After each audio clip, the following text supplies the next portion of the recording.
कि वहां विपक्ष के भी नेता आए, सत्ता पक्ष के भी नेता आए, सभी ने एक ही वायदा किया कि अगली बार ऐसा नहीं होगा। बिल्कुल जी, मतलब उन्होंने वो पॉइंट बना लिया था, एक नाली का पुल था ना जो एक राजनीतिक पॉइंट बन गया था। जो भी आ रहा था वो लॉलीपॉप दे के जाता था। हर किसान यही सोचता था कि इसका काम बहुत जल्दी शुरू हो जाएगा। वो भी पानी उतरने के बाद आए।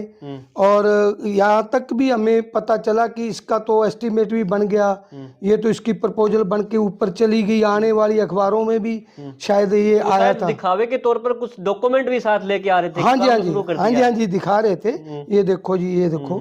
लेकिन उसको आज किसान बेचारा वहाँ अंग्रेजी पढ़ नहीं पाता था।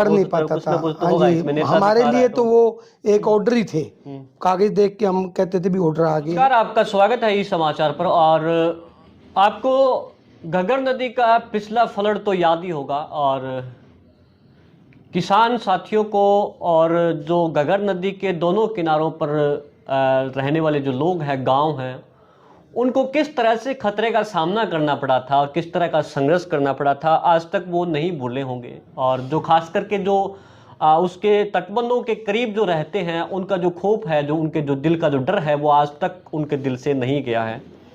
और वहाँ प्रमुख भूमिका निभा रहे किसानों ने जो उनके तटबंधों की रक्षा के लिए जो काम किया, ये कहें कि घग्गर वॉरियर्स, घग्गर योद्धा जिनको कहें, उन्होंने जो काम किया। और उस समय घग्गर के तटबंधों पर फ्लड के समय तमाम हरियाणा के नेता जो है वहाँ आए और उन्होंने वायदे किए। वायदे विभिन्न थे और उन्होंने कहा कि फ्लड जाने के तुरंत बाद काम शुरू हो जाएगा। लेकिन लगभग सिद्धू साहब कितना टाइम बीत गया, अभी तक काम शुरू हुआ है कुछ वहाँ पर? नहीं जी नहीं, 6 महीने हो गए जी। क्या क्या वादे थे वहाँ? वादे तो जी सर, जो भी आता था वो कहता था कि अगले 23 दिन के अंदर जब भी पानी उतर गया, फौरन पानी उतरते ही हम यहाँ काम स्टार्ट हो जाएगा, खुदाई हो जाएगी, बांध पक्के हो जाएंगे, लाइटें लग जाएंगी। हाँ, मेरे को याद है, मैं भी कवर कर रहा था उस समय। भी खुदाई करेंगे तो कहीं ना कहीं हमें भी खुशी हुई उस टाइम भी, अगर इतना जल्दी से काम होगा तो हमारा आने वाला खतरा टल जाएगा। लेकिन मात्र 6 महीने बाकी रहे हैं दोबारा फ्लड आने के, अभी तक किसी ने सूद नहीं ली है। तो उसी विषय को लेकर के आज हमारी मीटिंग हुई थी संयुक्त किसान मोर्चे की। अभी हम गांव में जाएंगे। क्या वो लोगों का जो डर था उस समय फ्लड का, वो अभी निकल पाया है? नहीं, निकल नहीं पाया जी। वो ऐसे का ऐसे और बढ़ने लग गया, और बढ़ रहा है, क्योंकि समय नहीं शुरू हुआ। कोई भी जो वादे थे वो पूरे नहीं हुए, समय नजदीक आ रहा है। सेम वही जो स्थिति है वो नजदीक आ रही है, और वो डर है जो वो सीन हमें दोबारा याद आ रहा है। तो हमें ऐसा लगता है कि वो समस्या हमारी दोबारा आने वाली है। हाँ जी, क्योंकि वहाँ विपक्ष के भी नेता आए, सत्ता पक्ष के भी नेता आए, सभी ने एक ही वायदा किया कि अगली बार ऐसा नहीं होगा। बिल्कुल जी, मतलब उन्होंने वो पॉइंट बना लिया था, एक नाली का पुल था ना जो एक राजनीतिक पॉइंट बन गया था। जो भी आ रहा था वो लॉलीपॉप दे के जाता था। हर किसान यही सोचता था कि इसका काम बहुत जल्दी शुरू हो जाएगा। वो भी पानी उतरने के बाद आए। और यहाँ तक भी हमें पता चला कि इसका तो एस्टीमेट भी बन गया, ये तो इसकी प्रपोजल बन के ऊपर चली गई। आने वाली अखबारों में भी शायद ये आया था। दिखावे के तौर पर कुछ डॉक्यूमेंट भी साथ लेके आ रहे थे। हाँ जी दिखा रहे थे, ये देखो जी, ये देखो। लेकिन उसको आज किसान बेचारा वहाँ अंग्रेजी पढ़ नहीं पाता था। हमारे लिए तो वो एक ऑर्डर ही थे, कागज देख के हम कहते थे भी ऑर्डर आ गए हैं। हमें हमारी खुशी होती थी हमें। लेकिन वो खुशियां जो है ना, आज हमें लगता है कि उस पर कोई कार्रवाई नहीं। सिद्धू साहब, आगे की क्या रणनीति किसानों की रहेगी, क्योंकि फ्लड तो फिर आएगा 6 महीने बाद? देखो जी, रणनीति का तो ऐसे है कि ये समस्या है, सार्वजनिक समस्या है। हम लोगों ने उस टाइम भी आप लोगों की मदद से ही इस बांध को कंट्रोल किया। हमने अपनी चलो वहाँ पे ड्यूटी भी दी और लोगों को भी कहा भी आप आओ।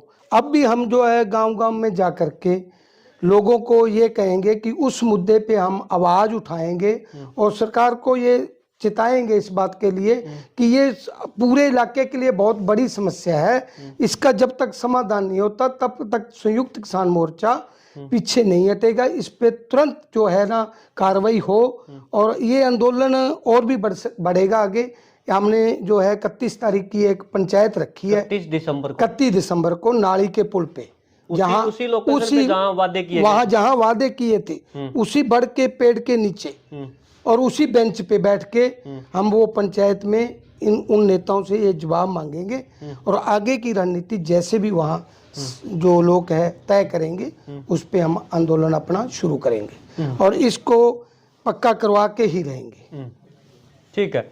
तो ये हमारे साथ सुरेंद्र सिद्धू थे, जिन्होंने कहा कि किसानों को एक लॉलीपॉप दिया गया। जो भी नेता वहाँ उस बढ़ के हम बात कर रहे हैं, जो बूढ़ी मेड़ी पुल है घग्गर का, उसकी बात करें, वहाँ एक बड़ का पेड़ है, उसके नीचे तमाम नेता, हरियाणा के बड़े बड़े सत्ता पक्ष और विपक्ष के तमाम नेता आए और उन्होंने वादा किया कि पानी उतरने के तुरंत बाद इसकी खुदाई शुरू होगी और दोनों तरफ जो है वो पक्की सड़क बनेगी और बिजली और लाइटिंग की व्यवस्था घग्गर के किनारों पर की जाएगी। लेकिन 6 महीने लगभग जो है वो बीत चुके हैं, अभी तक कोई काम वहां पर शुरू नहीं हुआ। ये कहें कि उन्होंने उसके बाद किसानों की सुध नहीं ली और इससे जो निराश किसान हैं, और क्षेत्र के सिर्फ किसान ही नहीं, क्योंकि अगर फ्लड आएगा तो हर एक व्यक्ति जो है वो प्रभावित होगा, चाहे वो मजदूर है चाहे वो व्यापारी है। तो उन्होंने महापंचायत का जो है वो फैसला लिया है और 31 दिसंबर 2023 को साल के आखिरी दिन जो है वहाँ उसी बड़ के पेड़ के नीचे महापंचायत होगी। और सुरेंद्र सिद्धू ने कहा है कि सभी जो तमाम क्षेत्र के जो लोग हैं, जिम्मेवार लोग हैं, वो इस महापंचायत में पहुंचे और सरकार और नेताओं को उनके वायदे जो है वो याद दिलाने के लिए वहाँ ज़्यादा से ज़्यादा संख्या में पहुंचे, ताकि आने वाले समय में जो फ्लड आएगा उससे हम बच सके और उसके लिए पहले से ही पुख्ता इंतजाम जो है वो हो सके। आप ये वीडियो अधिक से अधिक शेयर जरूर कर दें ताकि अधिक से अधिक लोगों तक ये जानकारी पहुंचे। महापंचायत 31 दिसंबर को है